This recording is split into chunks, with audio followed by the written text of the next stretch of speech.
Hi, Nathaniel here, and today I'd like to talk to you about reading for fun. I will freely admit that in in the past so many months, I have not had a lot of time to read for fun.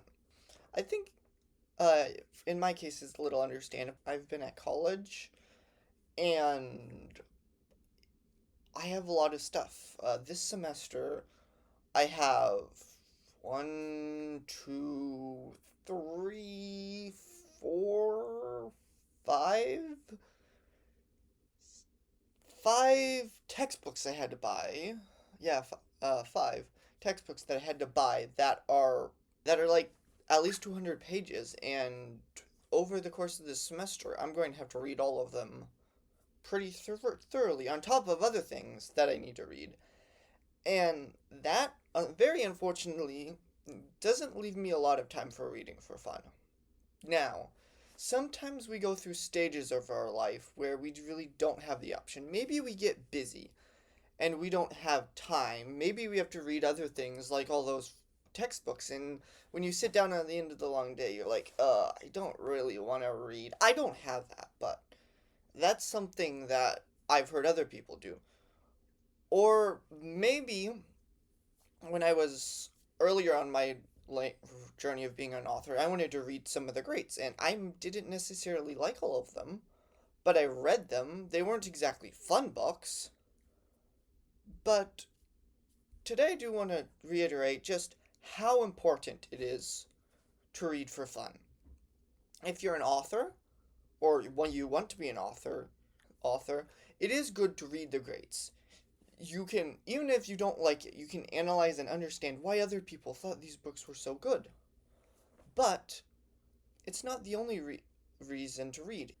Writing only really works if you write what you like to read, and if you don't read what you like to read, you might kind of lose that. You also might kind of lose some of the enjoyment and get burned out and stuff, and that's not fun.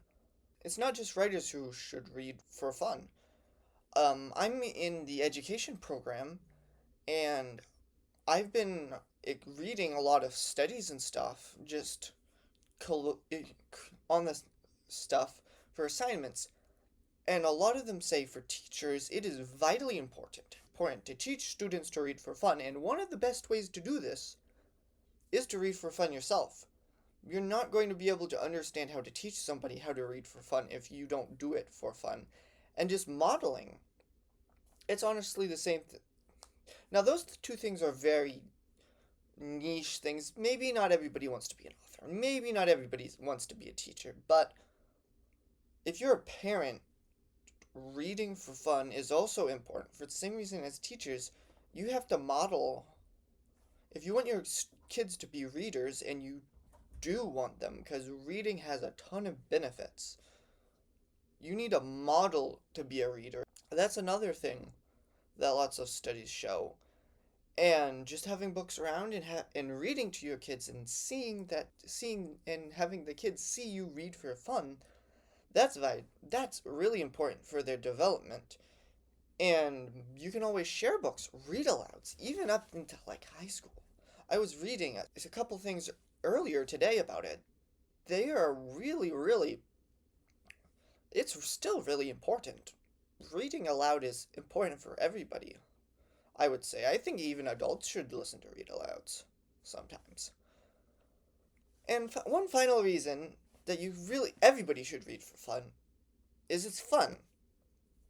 Screens, there's nothing wrong with screens. There's nothing wrong with a video game after a long day. Except those flashing lights can kind of mess with your soul, can kind of mess with your sleeps. And after like a long day, at least for me, a long day of schoolwork, my eyes are like, ugh, I don't want to look at any more screens. Have a nice physical book that you can read is something, just a delight that you can sit and unwind, have something to look forward to in the evening or morning or during your lunch break. It doesn't matter. Reading for fun is fun. And I think everybody should do it. Now, maybe you've been off a little bit and you haven't had time to read, or you fell out of it. Maybe after you stopped college, you just haven't really had any time or didn't know where to start. Well, that's one of the beautiful things of YouTube and BookTube. There's a lot of people who talk about the books they're excited about, or who are excited about books and want to share the ones you like. And I like picking out booktubers or people on Instagram or whatever that like I watch some of their videos of on books they already watched and you're like, yeah, he's kinda like me with he kinda likes the same stuff I do. And then I follow them and if they really like a book, maybe I should pick it up. Well now I really don't have time to follow that advice recently, but I did, and to a really good success. I found the Powdered Mage trilogy and some other books that I ended up really enjoying.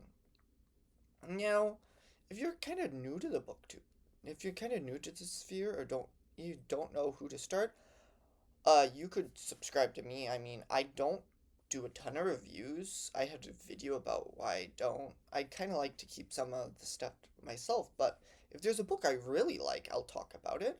There's a few others I like. I know Bearded Book Beast, if you look up his YouTube channel, he does a lot. He's really connected with the YouTube sphere. He has book reviews and he just talks to everybody. He honestly would be a good nexus and just like watch some of his interviews and see where it goes and see who you like. I actually am going to go on him a little while after I record this to do a nice chat. And so you could try him. I like Mike's Books Reviews is also a good one. Another one I like watching is Tudor Ramble. Theirs is more of a podcast format, but they have some really insightful reviews.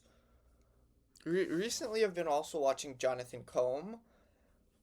He went through all the Star Wars books, which all the expanded universe Star Wars books, and it was really fun to watch.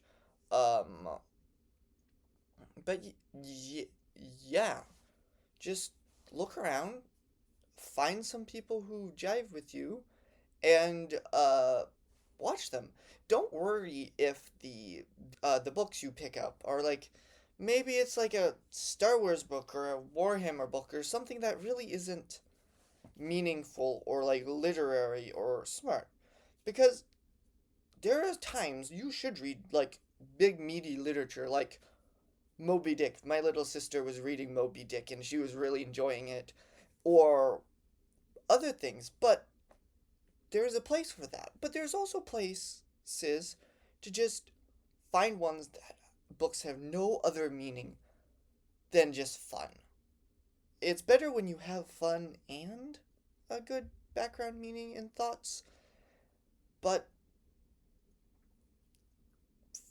um, it's important, especially if you haven't been reading for a while, to just remember to have fun with it. Alright, thank you for watching, and I'll see you hopefully in another video soon. Bye!